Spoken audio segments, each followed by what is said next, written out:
The Clare Tracin Ensemble grew out of an idea that started with Skull Merryman, and we were asked to prepare a programme that dealt with the idea of musical diaspora.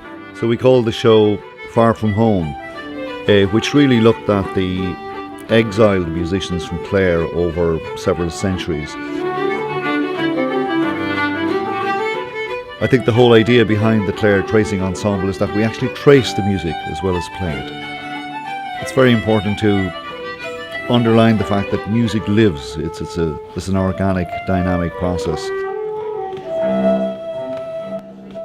Sometimes we fall into the process of simply playing music, but quite frequently the music has a sense of time and space. So it's just a verse and a chorus, and then I come in. That's fine, and then we finish it. Yeah. What's that? More piano on those two. Certainly for the last 2 or 3 centuries, hundreds of musicians, singers and dancers have left Clare and they've gone to live in various parts of the world: Canada, the United States, Australia, New Zealand, even Argentina, and of course Britain and the European mainland.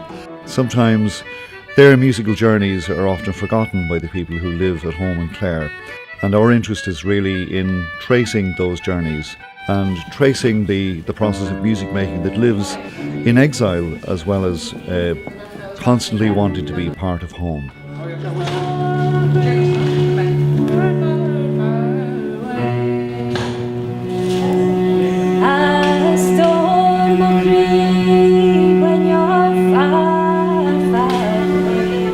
So the Clare Tracin Ensemble, in terms of a performance ensemble, is very much a group of people devoted to the idea of explaining the journeys of musicians and singers and dancers, as well as actually sitting down to perform the music that these people have preserved over time.